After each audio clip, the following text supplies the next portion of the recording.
So let's think about frequency and association claims, and how do we know whether their claims are valid?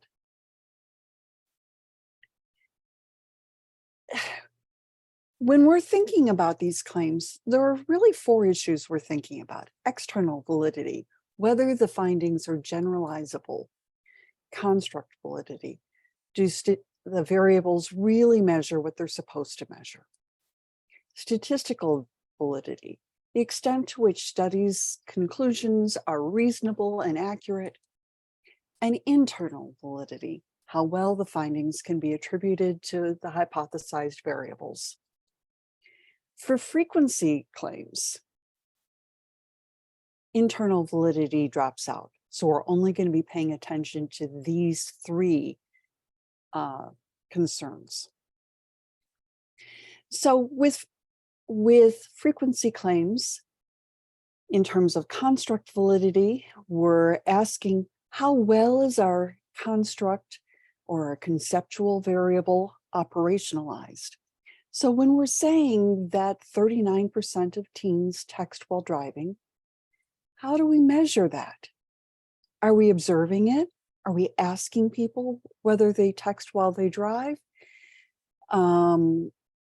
Is there some sort of, and even if they're texting, are we including both verbal text and written text? What are we doing there? External validity, how well do the results of the study represent the people or contexts in addition to those in the study itself? So if we say 74% of the world smiled yesterday, is that everybody? Who do they survey? How do they choose their participants? Only urban, only rural, only college students? What are they doing here? And statistical validity. Here, we're often using just descriptives such as mean, median, mode, and maybe a confidence interval. So if we're looking at COVID deaths, as we were in a previous video here, we're thinking about, we might be asking, how does the CDC know that this percentage died of COVID? Oops, I'm sorry, that's cancer. COVID is here. And is our measure valid? Can we trust it? Is this within the US or is this throughout the US or throughout the world? How do we know? We want to know, is there external validity? And we want to know or want to think about how we describe our data. So for example, mean, median, and mode. Now, if we're looking at association claims, again, we're going to be thinking about external validity, statistical and construct validity, and again, internal validity drops out. So with construct validity, we have to say, are both of these variables well operationalized? Both coffee consumption and depression in women. We have to, again, think about, does this claim generalize to other populations, contexts, times, or places? So is this something only, a phenomenon that only applies to young college students? Or maybe does it also apply only to men and not, to men and not women? Different kinds of caffeine? Is this coffee or is this caffeine? Or, caffeinated teas, or is this chocolate? And we want to think about statistical validity. And often here we're thinking about correlations and we're thinking about the strength and significance of those correlations. We often include a confidence interval. So for example, with the divergent association task, we're thinking, how is this measured? Is this a good measure for verbal creativity? Is it a good measure for creativity in general? And our two measures are at time 1 and time 2. And you have to think about how did we operationalize this? Is this something we're happy with? We have to think about external validity. Who can we generalize our findings to? Is this only a research methods class? Is this something that we might also apply to people on the street? People who are not are not college educated. How do we make these decisions?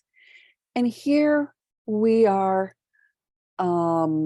describing our data generally with correlations and the strength of those correlations.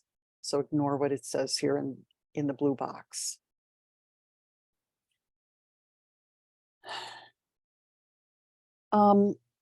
So here's our scatter plot, and we're thinking about the strength of our correlation.